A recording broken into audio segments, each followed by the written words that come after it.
Bonjour à tous, à l'affiche le retour de la Peugeot 308 GTI au catalogue et Elon Musk forcé de démissionner.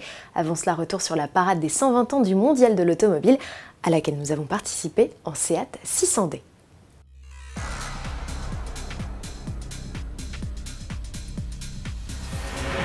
J-1 avant l'ouverture des portes du mondial de l'automobile, le palais des expositions de la porte de Versailles à Paris a des allures de ruches géantes.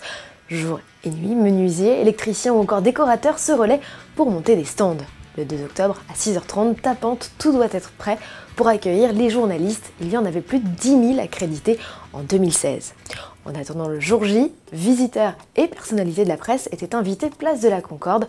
Ce 30 septembre, sous un soleil éclatant, se tenait une incroyable exposition à ciel ouvert. Plus de 200 véhicules, toutes marques confondues, étaient exposés autour de l'obélisque et de ses fontaines pour célébrer 120 ans d'automobile. Le saviez-vous, le premier salon de l'auto est né à Paris en 1898. Il se tenait alors au jardin des Tuileries. Plus de 200 véhicules d'au moins 200 constructeurs différents, pour la plupart des artisans français, étaient exposés. Si certains modèles du début de l'épopée automobile étaient de retour sur le pavé parisien, d'autres y ont fait leur baptême, comme cette Ne dites pas Fiat, c'est une Seat 600D.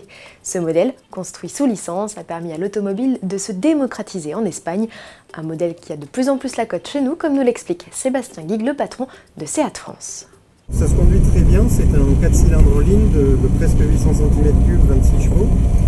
Les freins sont des freins à tambour qui freinent très correctement aussi pour le poids du véhicule qui pèse à peine plus de 600 kg. Donc c'est une voiture qui commence à avoir la cote. Aujourd'hui vous en trouvez un peu partout, ça dépend de l'état du véhicule comme d'habitude. Mais je dirais que c'est un véhicule en état correct qui est déjà au-dessus des 15 000 €, et souvent même qui dépasse les 20 000. Alors celui-ci a été restauré au musée, donc le véhicule est intact et comme neuf, voire même peut-être mieux que neuf. Donc c'est au-dessus des 30 000 €. C'est déjà un budget un peu plus conséquent pour avoir une belle voiture étendard de la marque. Revivez l'exposition et la parade des 120 ans du mondial en vidéo sur autoplus.fr. Quant à Seat, le constructeur vous invite à la porte de Versailles pour découvrir son SUV Tarraco, mais pas que. Le constructeur sera aussi à votre rencontre gare Saint-Lazare, place de la Concorde et au BHV Marais avec des stands éphémères. Elon Musk contraint de démissionner du conseil d'administration de Tesla. Il reste néanmoins directeur général de la marque de voitures électriques qu'il a fondée.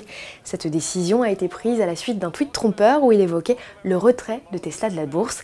Cette sanction s'accompagne pour la société et le dirigeant d'une amende de 20 millions de $ chacun. Le gendarme de la bourse n'a pas écarté totalement Elon Musk de la présidence, craignant que le cours de la bourse ne s'effondre.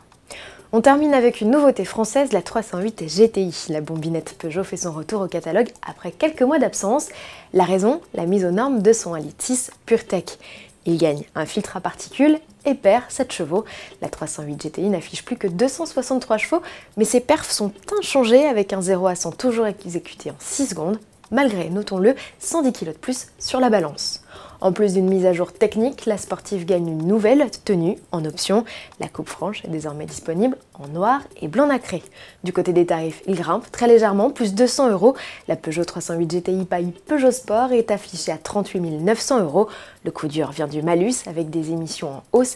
La sportive tricolore voit sa taxe écologique passer de 953 à 2010 € et même 2153 € au 1er janvier prochain. À demain, en direct des allées du mondial de l'automobile de Paris pour une édition très spéciale. À demain.